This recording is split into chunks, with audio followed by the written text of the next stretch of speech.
The story continues after a gigantic mammoth is accidentally sent falling down the cliff by an agent of the Gourmet Corps. Some heavy cliff beasts who live in the wall try to attack Komatsu and Sunny, thinking they're the cause of the disturbance. The two quickly run back down to find cover while holding off their attackers. Luckily for them, Toriko is nearby and carves a deep trench for everyone to enter just as the mammoth falls. Sunny also uses his hair to further brace for the impact. The giant animal quickly recovers while the group basks in its magnificent size. They are interrupted when the cliff beasts emerge from the ground after also surviving the fall. As they attack, Toriko and Sunny get slightly overwhelmed by their numbers, but out of nowhere Coco stops the beasts with his poison. He too was called by the IGO to help. Sunny is salty by the beauty of his entrance. Tina gets excited as 3 of the 4 Heavenly Kings are in one place, which is a rare sight, so she captures the moment to report later. The regal mammoth suddenly turns to stomp them, but it stops in its tracks. Coco has already poisoned it to inhibit its movements. He also uses his superhuman vision to confirm that the Gourmet Corps has already infiltrated the mammoth. As they also prepare to enter, the group is attacked by the giant GT robot. Even though it looks strong, Coco sends the rest ahead while he deals with it solo.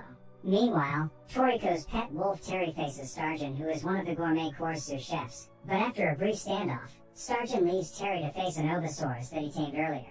Back at the site of the mammoth, Toriko and company argue on the best way to enter while Coco starts to engage the GT robot. The mammoth makes the decision for them when it sucks them up and blows them into its mouth. Coco starts to get worried when he sees the shadow of death over the group, but he's not sure who it represents. Now inside, the group starts to make their way through the mammoth when they come across a GT robot. Sunny uses his hair to immediately halt its movement while he sends the rest to find the jewel meat. With the coast clear, they begin their battle. The robot fires energy blasts which Sunny deflects, but this helps it understand Sunny's attack range. The robot keeps its distance, so Sunny plays along and lets his hair down, luring it into close quarters combat. Although he takes some damage, it gives Sunny the chance to capture the robot once again, ending the fight with a devastating blow. During that interval, Coco's battle with the giant robot is heating up. He lures it into the impact crater the mammoth created. He uses his vision to locate the antenna core inside the robot. As it prepares to fire a blast, Coco deposits some poison which hits the core, but he takes a direct hit from the blast in return. This gives the robot the opportunity to pin him down, but Coco reveals that he lured it into the crater so that he can freely release his poison as there's no organic life around. The robot dispels the poisonous gas with an explosion. However, the poison on the antenna core starts to corrode it, blocking the transmissions, so the robot becomes a giant paperweight as it falls to the ground deactivated. An exhausted Coco also collapses, but he senses Starjin approaching. The sous chef ignores him and makes his way into the mammoth. Back inside, Sunny also rests from his battle but complains about taking so much damage to his face, but he's interrupted when a sneeze from the mammoth carries him along with a load of animals back outside. Coco sees him free falling and calls Kiss to save him.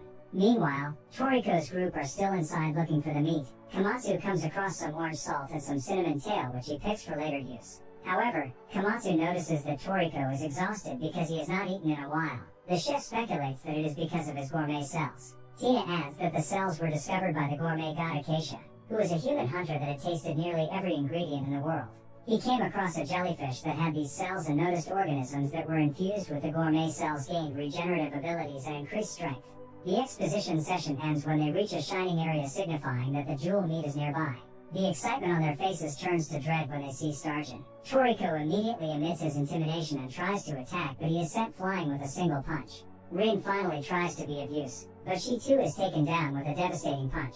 While unconscious, Toriko finds himself in his inner world. His appetite demon gives him a 5-minute limit and then tells him to eat something supremely delicious so that the cell will evolve. When Toriko regains consciousness, he gets a temporary boost in strength which allows him to knock Starjin back.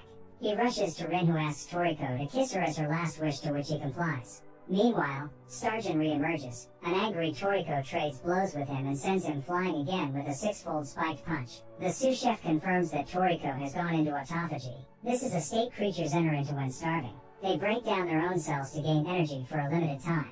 Toriko now understands his 5-minute warning.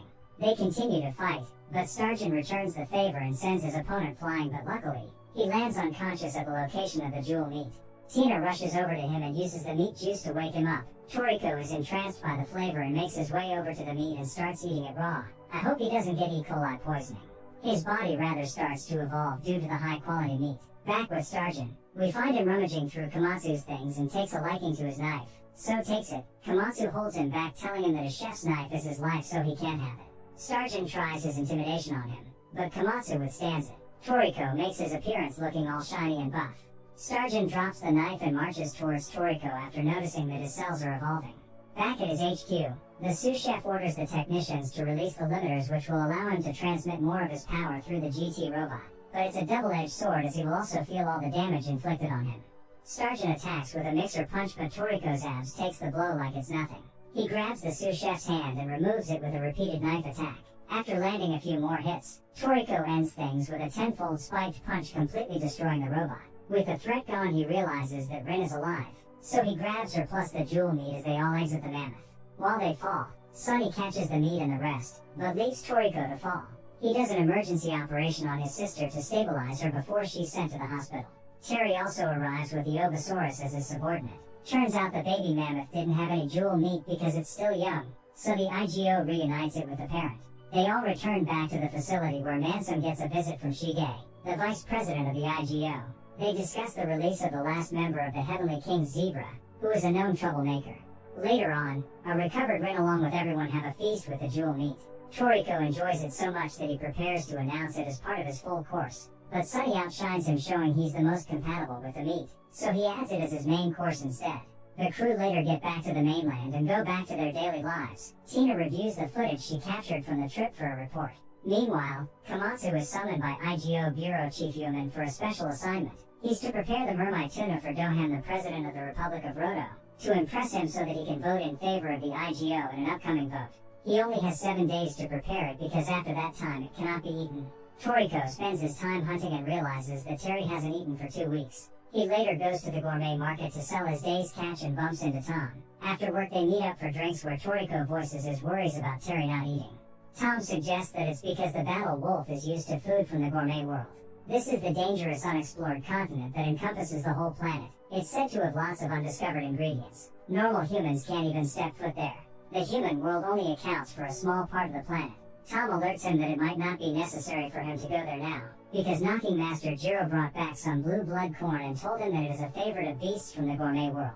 Jiro surprisingly found his batch in the human world, specifically the Wu jungle 65,000 kilometers to the west. It is full of carnivorous plants, a vegetarian's nightmare. The following day Toriko leaves for the island with Terry in search of the BB corn. Komatsu and Tina hear from Tom about Toriko's journey to the island.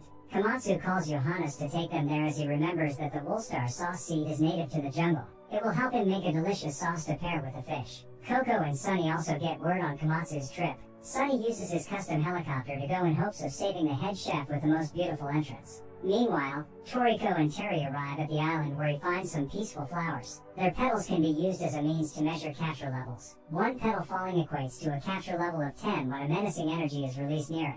He also quenches his thirst with the alcohol fruit from the sake balloon tree. The following day they make their way into the jungle. Komatsu and Tina spot the pair as they too approach the island, but Toriko doesn't see them. When they land, they are met by the hunter Zanj, who's more coward than hunter, but he warns them of the dangers inside.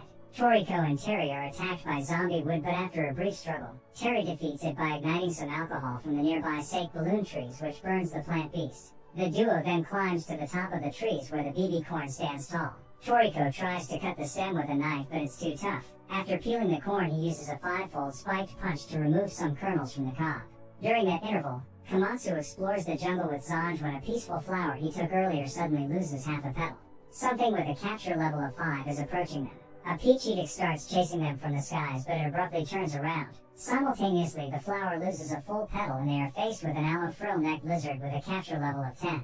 It destroys Johannes' helicopter, stranding them on the island. As it chases them, Komatsu notices a Woolstar sauce tree, so he holds his ground till it fully sprouts so that he can harvest the fruit. But he gets eaten by the plant beast. The chef escapes by releasing some spices in the mouth of the lizard, forcing it to spit him out.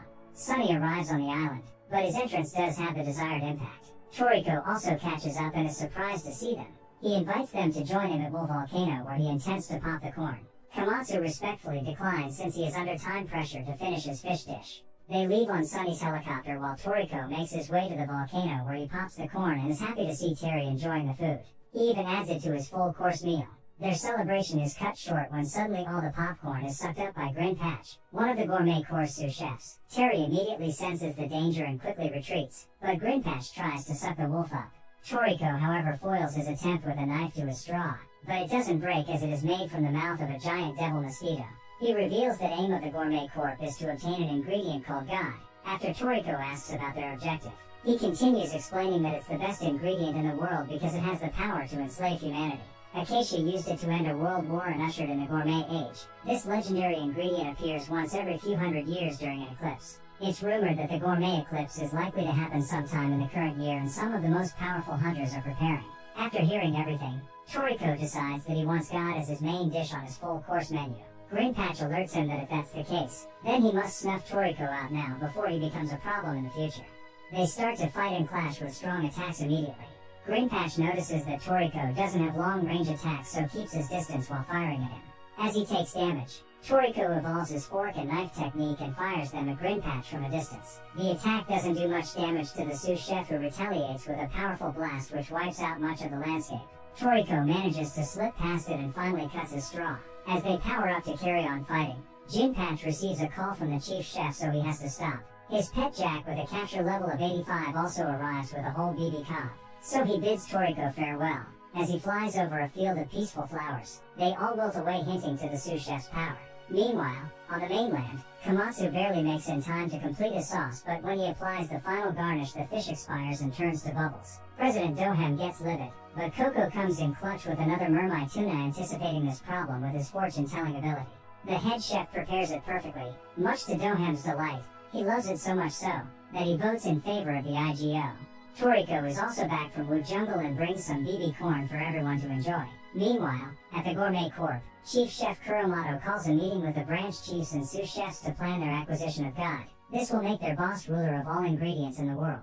That brings the episode to an end.